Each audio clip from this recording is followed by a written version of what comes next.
ايه الاخبار يا شباب؟ عاملين ايه؟ خالد معاكم فيديو جديد من ديجو تيوب. نزل تشالنج جديد وتحدي جديد في تور المومنت فيفا 23، هو تحدي ليفربول. التحدي ده بيديك حوالي 72 ستار تقدر تغيرهم بباكجات انتريدبل زي ما انت عايز، وتقدر تجيب منهم لعيبه كويسه جدا. التحدي سهل جدا، كل اللي عليك ان انت يبقى عندك شويه لعيبه من ليفربول في السكواد بتاعتك، وتقدر تعمل التشالنجز دي والتحدي دي وتاخد بيها الستارز. تعالوا يلا نخش على الفيديو ونشوف ازاي نعمل التحدي ده وازاي نقدر نكسب ال 72 ستار. ويلا بينا وما نضيعش وقت ونخش على الفيديو. لو اول مره تشوفني ما تنساش اللايك والسبسكرايب والشير يا معلم. يلا بينا. How heavy is that? Light work with the bass on the track, on my face to the back like I'm taking a slap. I need a drink but it's straight from the tap. And I'm hating the يلا نقول بسم الله ونخش على المومنتس، تور المومنتس، ونخش نشوف التحدي الجديد بتاع ليفربول اللي نزل. التحدي باقي عليه 3 ايام اهو، اللي يا ريت كله يخش يحاول يعمله على طول، لانه بجد بيديك ستارز كتير. انا خلصت منه شويه، عندي 56 ستار منه. وتعالوا مع بعض نخش نشوفه. او هو عباره عن 3 تحديات. اول تحدي في 8 مومنتات بتخلصهم بتاخد 8 ستار وبتاخد بونص 8 ستار. يعني دي حاجه من الحاجات برضو اللي مخلياه ان هو بيجيب ستارز كتير. فالثمان تحديات اللي فيه، اول تحدي فيهم عايز تجيب جول وتعمل اسيست لجول، يعني تجيب جول وتعمل اسيست. بس اهم حاجه ان انت هتلعب التحدي ده بالفورميشن 4-4-1-1، تمام؟ ويكون عندك على الاقل لاعب من ليفربول في السكواد، ويكون عندك 2 لاعيبه من البريميوم ليج من الدوري الانجليزي في السكواد بتاعتك. هتخش تجيب جول وتعمل اسيست وتاخد اول ستار. ده اول واحد. التانية هتجيب جول بس بالباور شوت، يعني هتشوت شوت باور شوت، وهجيب واحد تاني فينش شوت بنفس الطريقه برضو، بس لازم تكون التشكيله 4-4-1-1 برضو، بس يكون عندك 2 لعيبه من ليفربول.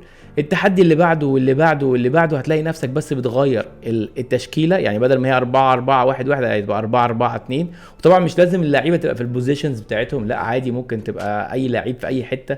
اهم حاجه بس تعمل اللي هو عايزه. يعني هنا مثلا في الاوبجكتيف ده او في التشالنج دي عايزك تجيب 20 باسز، تمام؟ ودونت لوز بوزيشن، يعني ما تقطعش منك الكوره لحد ما تعمل ال 20 باس. ويكون عندك 2 لعيبه من ليفربول في السكواد بتاعتك، و3 لعيبه من البريميوم ليج من الدوري الانجليزي في السكواد بتاعتك اللي انت بتلعب بيها. طبعا انتوا عارفين طول المومنت ان انت اول ما بتحقق التشالنج، اول ما بتعمل ال 20 باس مثلا دي وما بتفقدش الاستحواذ، بيطلعك على طول، يعني انت ما بتلعبش ماتش ولا اي حاجه. في نفس الوقت كمان هو ما بيقللش من العقود بتاعه اللعيبه اللي انت بتخش بيها التشالنج دي. فدي حاجه جميله جدا ان انت تقدر تاخد ستارز فري، يعني هتعمل حاجات مهمات بسيطه جدا وتاخد بيها ستارز. فهنوصل كده مثلا اللي هي رقم 8 اللي هي اخر واحده، بيقول لك سكور ابي كي جول، يعني تجيب جول من ضربه جزاء. ده اخر تحدي فيه. بس المفروض بس يكون عندك السكواد بتاعتك الفورميشن بتاعتها 4-4-2 اللي هي رقم 2 فيهم. في نفس الوقت يكون عندك 3 لعيبه من ليفربول و5 لعيبه من الدوري الانجليزي في السكواد اللي انت بتلعب بيها المومنتس دي، تمام؟ فده كده انا خلصتهم التشالنجز دي، واخدت كل ال8 ستارز بتاعتها، واخدت كمان ال8 بونص زي ما انتم شايفين. وكمان اللي بعديها عملتها، اللي بعديها برضو سهله جدا ما فيهاش اي حاجه. بس اللي بعديها بقى حلوه في ايه؟ ان كل تشالنج هما 8 تحديات، كل واحده فيهم هتعملها مرتين. مره هيخليك تلعب فيها مع مره الديفيكالتي بتاعتها، الصعوبه بتاعتها هتبقى اماتشر، والتانيه هتبقى السيمي برو، يعني تلعب مره على الاماتشر ومره على السيمي برو. كل واحده فيهم هتديك ستار. بس المهم ان انت يكون عندك في السكواد بتاعتك 4 لعيبه من ليفربول و5 لعيبه من الدوري الانجليزي. طبعا انت لو عندك 4 من ليفربول فهم اوريدي من الدوري الانجليزي، انت محتاج واحد تاني من اي فريق تاني من الدوري الانجليزي، مش مشكله، تمام؟ انا بنصحك ان انت تعمل الفورميشن مثلا فيها 9 من الليفربول على طول، هتخش تريحك تعملهم تك تك تك ورا بعضيهم على طول، كل ايه التشالنجز ورا بعضيها، تمام؟ انا طبعا خلصتهم. اخر واحد فيهم اللي هو عايزك سكور 2 جولز اسيست 2 جولز كونكيت 0 جولز، ما تستقبلش اي اهداف. طيب عايز ايه فيها؟ عايز الفورميشن بتاعتها 4-3-3 رقم 2، وعندك 5 لعيبه في السكواد بتاعتك من ليفربول و9 لعيبه من الدوري الانجليزي. فانا زي ما بقول لك خلي عندك 9 لعيبه من ليفربول، اي 9 لعيبه حتى لو ضعاف او اي حاجه. انا هوريك انا كنت بلعب باني سكواد بالظبط في المومنتس دي. هتخش تخلص على طول ايه التشالنجز دي وهتاخد الستارز، والستارز هنبدلها مع بعض دلوقتي ونشوف هيطلع لنا ايه في الباكات بتاعتها. تمام. تالت تشالنج انا لسه ما خلصتوش، انا خلصت منه بس 12 خدت منه خلصت منه بس اربع مومنتات، اربع تحديات. طيب كل تحدي فيهم بيخليك تلعب على 3 مراحل من الصعوبه. اول ستار بيديها لك لان كل تحدي فيهم بيديك 3 ستار، التوتال بتاعهم 24 ستار. اول تحدي فيهم بيديك بيلعبك على اول صعوبه فيهم اللي هي الاميتشر، بعد كده سيمي برو، بعد كده بيلعبك تالت واحد على البروفيشنال. تبقى صعبه شويه ان انت تعمل التحدي اللي هو طالبه على البروفيشنال، وخصوصا لو هو مديك فورميشن صعبه شويه. مثلا في فورميشن هنا كانت صعبه جدا اللي هي دي، هي مش صعبه جدا بس هي صعبه شويه. الفورميشن بتاعتها 4-3-3 رقم 3، يعني مفيش لعيبه اصلا كمان بتجري فيها لوحدها. وعايزك تجيب جون ازاي بقى؟ عايز تعمل كروس وتجيب جول فولي، يعني انت ما عندكش واحد بيجري لك من الناحيه الثانيه عشان تعرف تحط له كروس وتعمل وتجيب جون فولي. فهي بتبقى صعبه شويه على البروفيشنال بالذات، يعني على البروفيشنال المدافعين بيبقوا تقال شويه. بس الحمد لله خلصناها. انا فاضل لي 4 مهمات هخلصهم النهارده ان شاء الله، بس حبيت بس اشير معاكم قبل ما الوقت بتاع التحديات دي في المومنت تروح، اللي فاضل لها 3 ايام، فحبيت اعمل لكم فيديو تشوفوها قبل ما تروح. وفي نفس الوقت هتفيدك كتير قوي في ان انت تجيب بيها باكات. وتعالوا اوريكم الباكات اللي ممكن ناخدها منها. بس خد بالك ايه، ان التشالنج الاخير ده البونص بتاعه برضو 8، يعني التوتال بتاعهم كلهم لما تخلصهم هيديك 72 ستار. 72 ستار دول يعني هيجيبوا لك حاجات حلوه كتير. يعني تعالوا نشوف بقى المتجر او الستور بتاع الباكيجات ونشوف فيه ايه. عندك اول حاجه اللي هي الجولد باكس. اول واحده دي ب 12، اللي هي دي ب 7500 اعتقد، دي ب 12 ستار ودي ب 16 ستار. طبعا انا مش هاخد منهم، انا هخش على اللي هي السيزونال باكجز، دي فيها حاجات احسن. طيب انت عندك، كان عندك فوفانا لون 3 ماتشات انا خدته اوريدي، وعندك كمان لامبرد المومنت ده لون 3 ماتشات فناخده برضو، ده فري موجود في المومنتس، ممكن تخشوا تاخدوه. في نفس الوقت بقى نخش نشوف مع بعض كده نشتري باكايه حلوه ولا اي حاجه.